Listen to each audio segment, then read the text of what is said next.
Hello la famille, vous êtes sur Lumière chrétienne. Cette émission qui donne la parole aux hommes de Dieu pour parler de Jésus, pour enseigner la parole de Dieu, pour éclairer le monde, pour changer le monde. Et nous avons également aujourd'hui la grâce de recevoir Pasteur Devon Jeudi. Welcome Pasteur. Bienvenue dans Lumière chrétienne. Merci Maman Tina. Que Dieu vous bénisse. Amen, Papa. Alors, je vous donne également l'occasion de nous donner vos impressions d'abord pour Lumière chrétienne. D'abord, nous bénissons le Seigneur pour cette émission. Amen. Qui bénit le peuple de Dieu, qui bénit tout le monde. Voyez pourquoi lumière du monde, lumière chrétienne. Oui, parce que le monde, dans ses ténèbres, a besoin de la parole de Dieu. Amen. Parce que c'est la parole de Dieu, cette vérité qui éclaire dans les ténèbres. Et nous disons merci à vous pour cette initiative. Que Dieu vous bénisse. Si vous vous présentez, le peuple de Dieu va savoir, vous connaître de plus. Je m'appelle Yvon Nzengele. Amen. Pasteur. Ici aux États-Unis, il y a aussi une église au Congo. Ok. Que Dieu vous bénisse.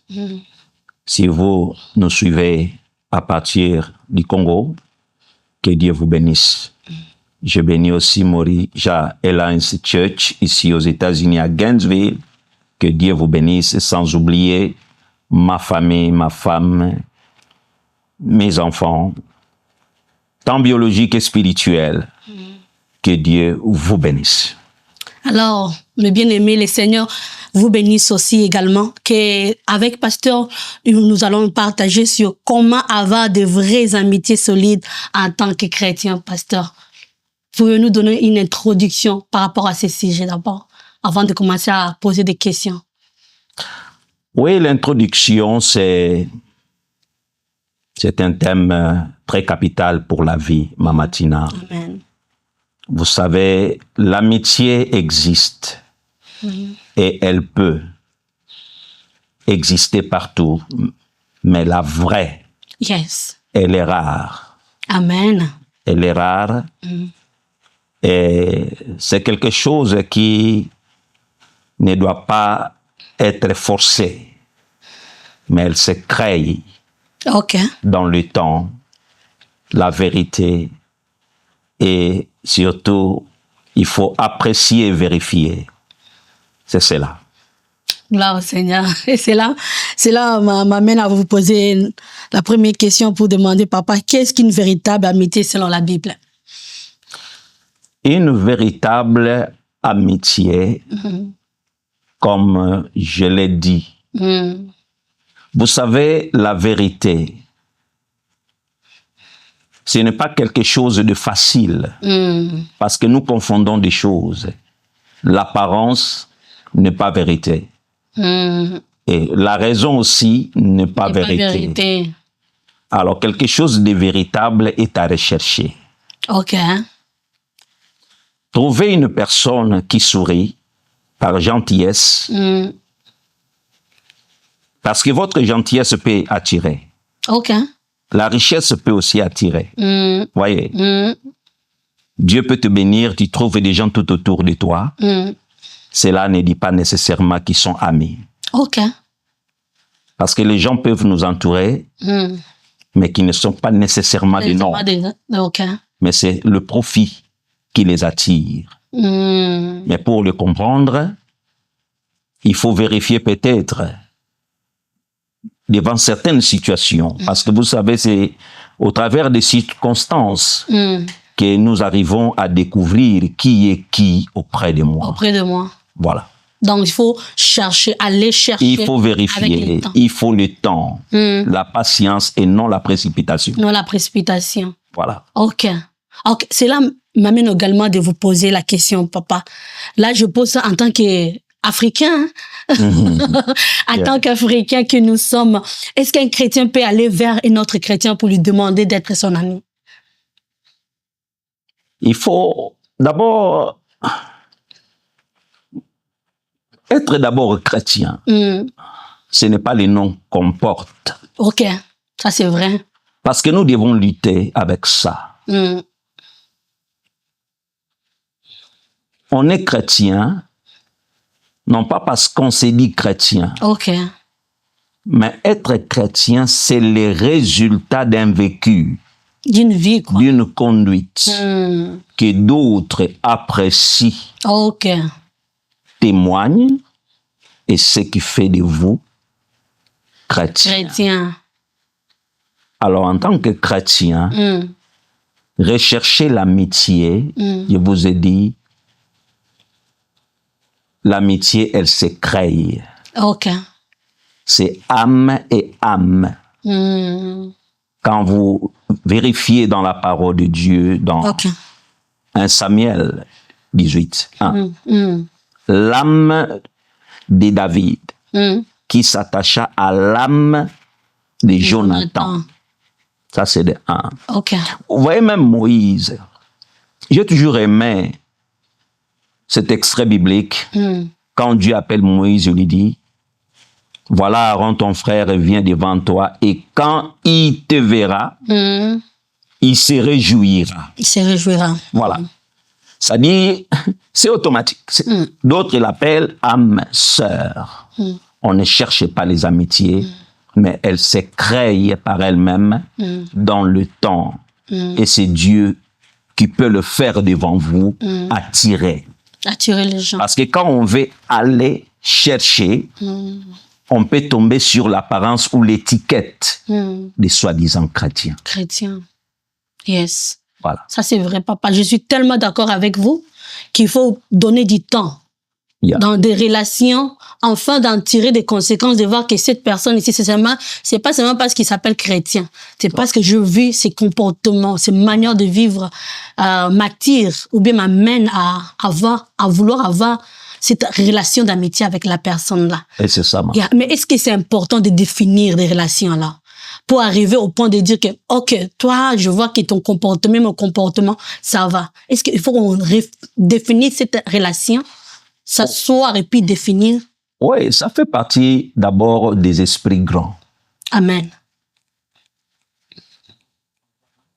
Si nous voulons aller loin, les grands esprits définissent qui ils sont. Qu'ils sont. Très important. Yes. Il faut se définir d'abord soi-même. Et définir quel type de relation vous voulez nouer avec une personne. Yes. Nous avons des relations, des rapports familiales, des rapports qui sont professionnels, voyez, des rapports intimes. C'est-à-dire, on définit. Cette définition-là, elle est importante. Vous savez, je donne un exemple. Vous trouvez une personne, une fille qui s'accroche à un homme. Dans sa pensée, si cet homme pourra m'aimer un jour.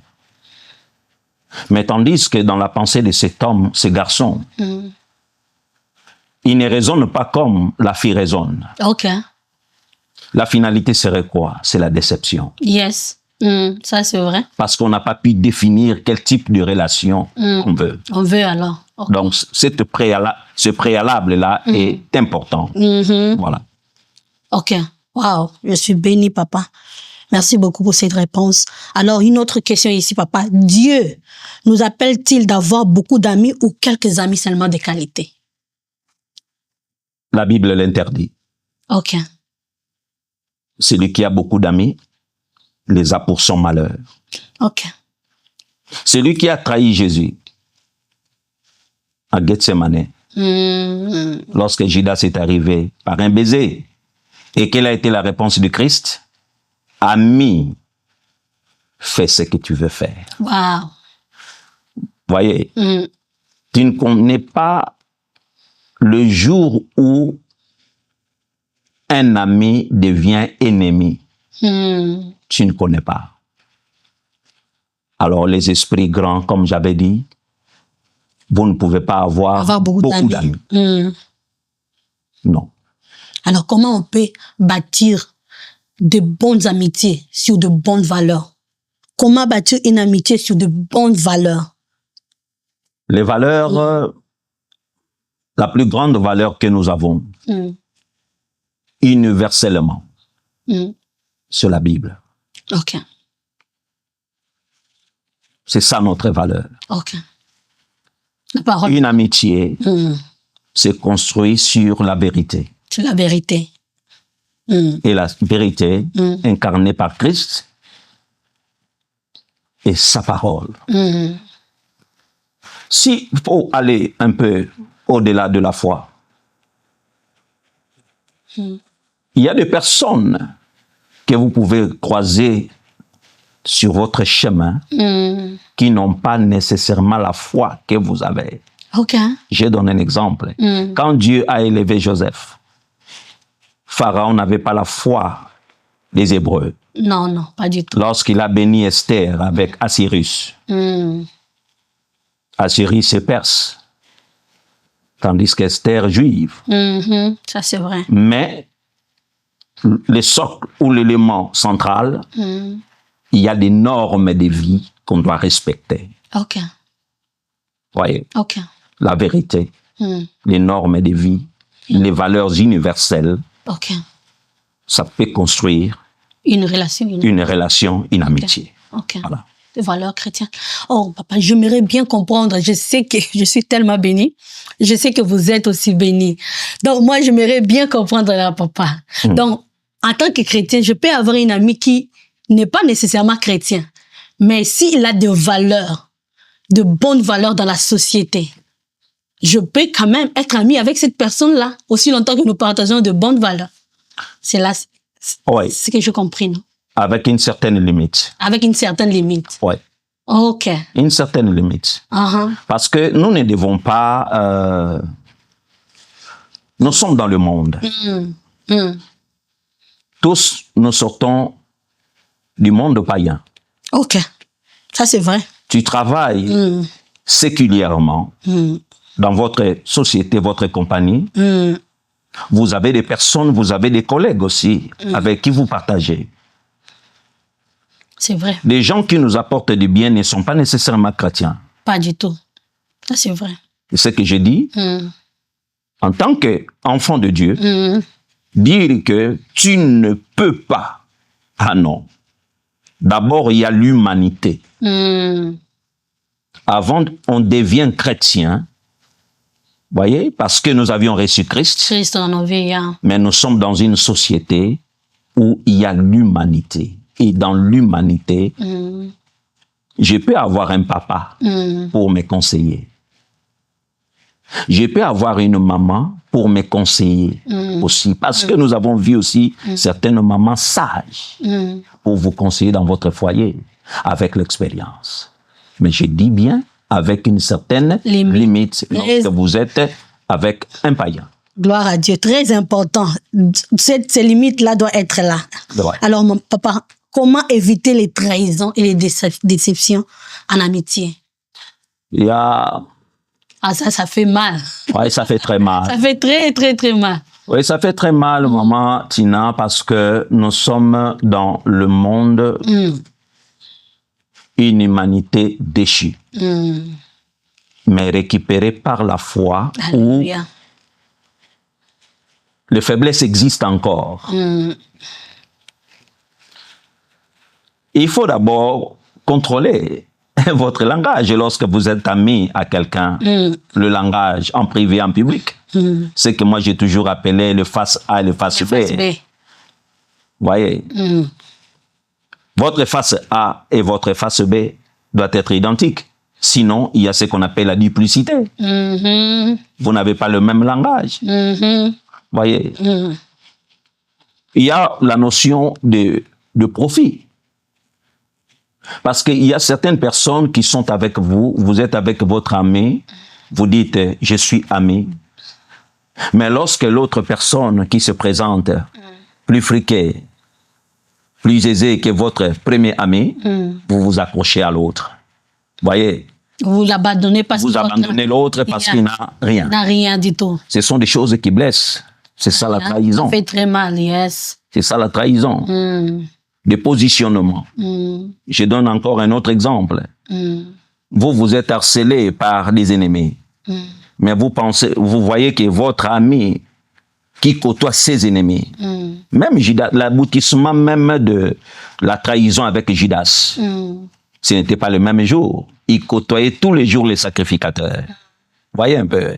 Ça dit le traître commence comme ça. Là où vous redoutez, lui va. Pourquoi? Parce qu'il avait besoin de quelque chose. De quelque chose. Oh, wow. Voyez, il avait besoin de quelque chose. Donc, toutes ces positions-là, ça joue sur la trahison, le profit, le positionnement, les gains personnels, la duplicité. Tout cela, il faut éviter, contrôler vos émotions. Vous voyez, il y a des personnes qui changent des émotions facilement. À tout moment.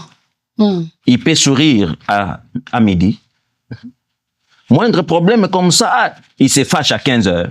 Oh non, ne me parle plus. Et quand vous avez des gens comme ça, il ne faut pas être sûr d'avoir quelqu'un de solide. Voyez, un ami, c'est celui qui est constant. C'est celui qui sait pardonner. Quand il dit A dans sa face A, c'est toujours A, même dans la face B, c'est toujours la même. C'est cet homme-là, cette femme-là, avec qui il faut de l'amitié. C'est ça, en fait, c'est la question que je voulais vous poser après, par rapport au pardon. Parce que, comme vous avez dit, on est des humains. Malgré qu'on est chrétien, mais on est humain.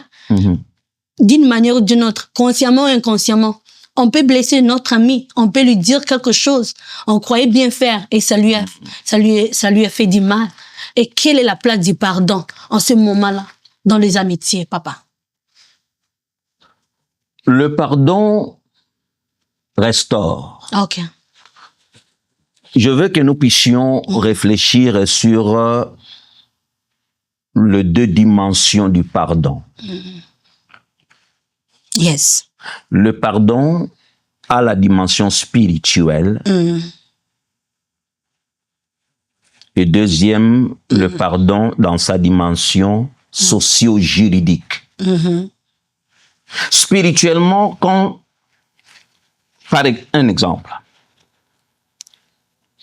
tu prends, vous giflez quelqu'un, ou un coup de poing. Pardon, Maman Tina, pardon. Mais Maman Tina a déjà souffert. Et quand tu réponds, tu dis, oui, mon frère, je te pardonne.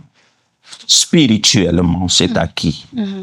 Parce que il a demandé pardon, tu as accepté le pardon. Mais socialement et juridiquement, ok? Il va à la maison, le coup de poing que vous aviez reçu, après 2 jours, vous sentez des douleurs. Des douleurs. Douleur, et votre mari dit, bon, on peut aller à l'hôpital. Vous allez à l'hôpital, là, on découvre, bon, je ne dis pas c'est une patois, bon, c'est une manière de dire. Ça, c'est vrai. ça fait arriver à tout le monde. Yes, papa, yes. Et arrivé à l'hôpital, on vous dit, bon, nous avons vu une anomalie qui s'est créée peut-être dans votre santé, votre cerveau. Est-ce qu'il y a quelqu'un qui vous a fait du tort ou du mal? Oh, bon, oui. J'ai reçu un coup de poing d'un frère, d'une sœur qui m'a tapé.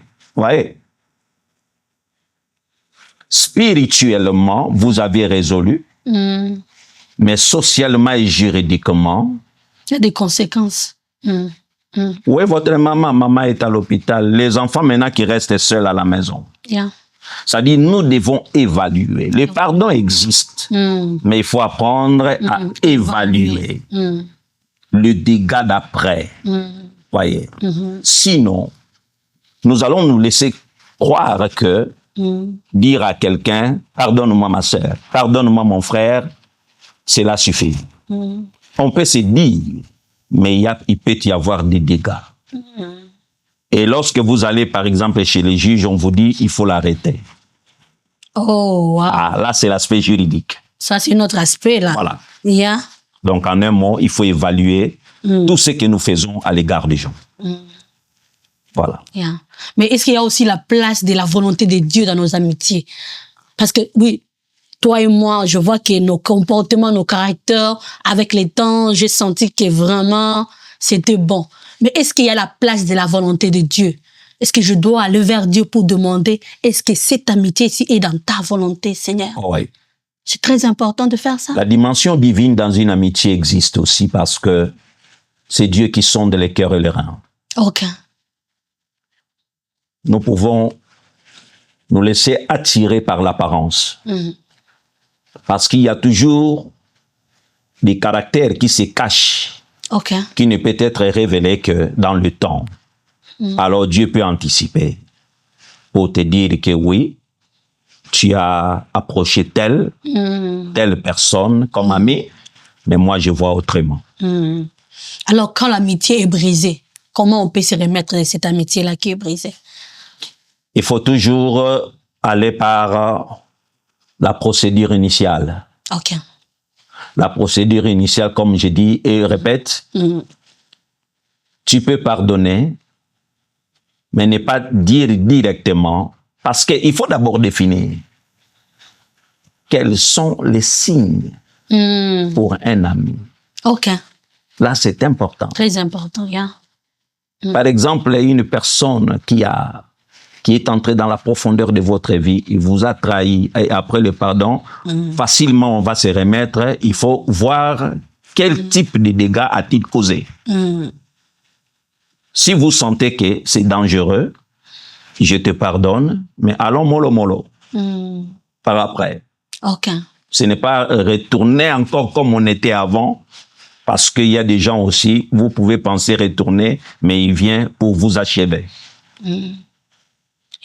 Donc, bien-aimés, vous qui nous suivez en cours, nous sommes là avec Pasteur Devon et Pasteur Devon nous partage sur comment avoir de vraies amitiés solides en tant que chrétien. Et moi, je suis tellement bénie de tout ce que nous sommes en train de dire ici et je crois que vous êtes aussi bénis.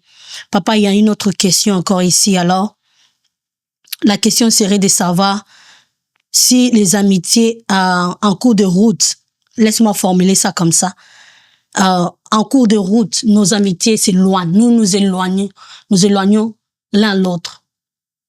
Au départ, je croyais que tu étais mon ami, que les choses allaient, que nous voyons les choses de la même manière. Mais avec le temps, je sens qu'on s'éloigne. On ne parle plus le même langage. On sent que les choses qui nous séparent avec le temps. Comment? Ouais. Oui, Maman Tina, je m'aimerais aller par un exemple. OK. Quand vous voyez l'arbre perdre ses feuilles, qu'en pensez-vous? Très souvent, nous avons tendance, lorsque nous perdons des gens que nous aimions, nous perdons nos frères et sœurs, des gens qui s'éloignent. Mais nous devons comprendre que lorsque l'arbre perd ses feuilles, c'est juste un moment de renouvellement. Chaque séparation, je dis, peut être un moment que Dieu fait OK. pour que tu puisses renouveler ta vision, renouveler ton choix. Ouais. Wow, c'est Parce profond. que quand les gens s'approchent de nous, parce que tu es peut-être trop gentil, et c'est cette gentillesse qui les attire, par profit, et non pas par le sens de la réciprocité. Mais ils sont là parce que vous avez l'argent, vous donnez, vous les aidez.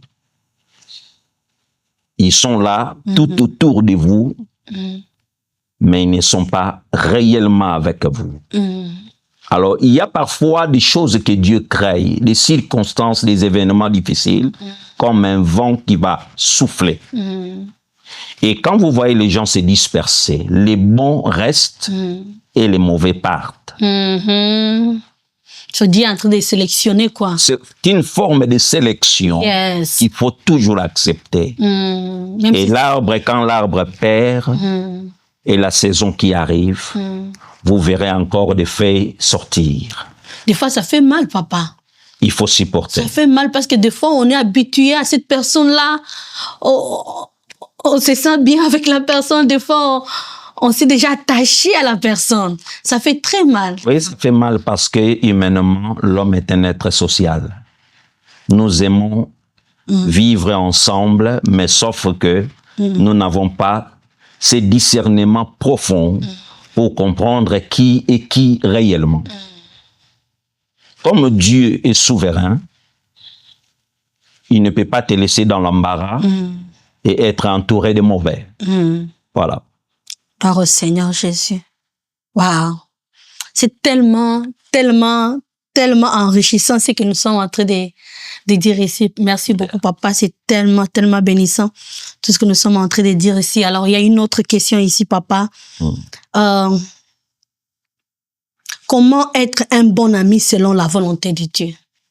Être un bon ami à quelqu'un. Comment je peux le faire? Des fois, on essaie de faire des choses par nous-mêmes, hein?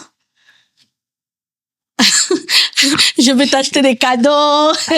Quand tu as besoin de moi, je suis toujours là. Quand tu m'appelles, je réponds. Est-ce que ça, vraiment, ça montre que c'est un bon ami? Comment être un bon ami selon la volonté de Dieu? Un bon ami. Jésus qui dit aux apôtres, je ne vous appelle plus serviteurs, mais je vous appelle amis. Ami. Pourquoi? Parce que je vous ai fait connaître. C'est-à-dire, il y a une connaissance profonde, réciproque. Je te connais profondément et tu me connais aussi profondément. Mes intentions, mes désirs, mes soucis, je te les dis. Et de ton côté, tu peux me dire aussi ce que vous pensez. Alors, je vais aller rapidement sur quelques indices. Le premier indice, c'est un bon ami, c'est quelqu'un qui peut te dire oui et qui peut te dire non. Ok. Ok, papa. Il ne faut pas, on n'est pas bon parce qu'on dit toujours oui. Même quand tu fais le mal, oui. Même lorsque vous dérapez, oui, non. Il faut que un bon ami qui puisse te dire non, ne fais pas ça. Ce que tu fais là, c'est pas bon. Voilà. C'est ça l'amitié. Même si cela, ça va te faire mal. Voilà. D'autres indices, je dis, il faut qu'il y ait une image correcte, c'est-à-dire la face A et B soit identique. Identique, ok. Un bon ami ne manipule pas pour vous pousser à l'erreur et enfin vous culpabiliser. Un bon ami, c'est quelqu'un qui t'assiste dans le problème. Wow. Il est là tout près de vous. Que vous soyez riche ou pauvre, il est là. Il ne t'abandonne pas. C'est ça, un bon ami. Voyez, ce sont ces caractères-là au moins. Je peux dire que je sens que c'est un ami pour moi. Voyez. Ma pensée est tellement profonde. Je crois que nos frères qui nous suivent, si tu es béni là où tu es, n'oublie pas d'aimer et de partager aussi. Je crois que beaucoup de gens seront bénis de la manière dont je suis béni ici. Papa, alors nous chutons lentement à notre émission. Ouais. Nous approchons de la fin de l'émission. Alors, une autre question encore. Comment aider notre ami alors à grandir spirituellement? Comment on peut l'aider à grandir spirituellement? La croissance spirituelle. Nous n'avons pas 4 chemins, Mama Tina. Évangéliser. L'évangéliser, la parole de Dieu. Voyez. Amen. Parce que la spiritualité, nous sommes branchés en Christ. Il n'y a pas d'autre spiritualité qui est dans la parole de Dieu, évangéliser. Inviter. Les inviter à l'église. Ouais. Ok. Et puis, autrement, Ok. tu peux aider votre ami en étant toi-même le modèle. Très important. Très important. Parce que tu ne peux pas sauver quelqu'un si toi-même tu n'es pas sauvé. Si tu ne constitues pas un modèle, parce que c'est ça où la Bible dit, nous sommes la lumière, le sel. C'est nous. Être chrétien, le chrétien n'est que le nom d'un résultat, d'un style de vie mené et constaté par d'autres. C'est là qu'on dit qu'on est chrétien. Et si on est soi-même modèle, on peut aider les autres. Gloire au Seigneur Jésus. Wow. C'est très, très, très, très, très important tout ce que Papa est en train de dire ici. Alors, notre dernière question, parce que nous sommes déjà arrivés à la fin, comme je disais, les bonnes choses ne dirent. Ouais, c'est vrai. Toujours les bonnes choses ne dirent pas. Ouais. Papa, mais je crois que vous allez encore revenir parce que nous avons encore besoin d'écouter beaucoup de votre sagesse. Que le Seigneur vous bénisse beaucoup. Merci. Une autre question ici, Papa. Comment prier pour mes amis? Comment je peux prier pour cette personne que je considère comme amie, que j'estime? Comment je peux prier pour cette personne-là? La prière, elle est une. Intercéder, c'est un ordre. Gloire au Seigneur. Quand Abraham a prié pour Lot, inconsciemment, Seigneur, si tu trouves 10 personnes dans une ville, détruiras-tu? Non. Si tu trouves autant, détruiras-tu? C'était une prière qui avait son efficacité dans le temps. Ça, c'est vrai. Hein?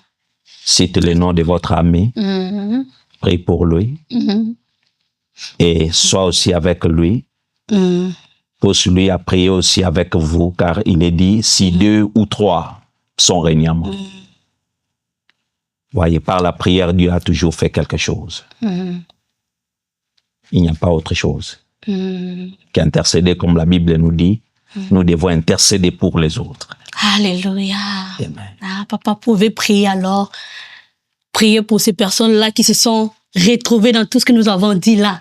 Dis-moi, j'ai besoin d'un ami. Mais comment faire pour trouver un ami?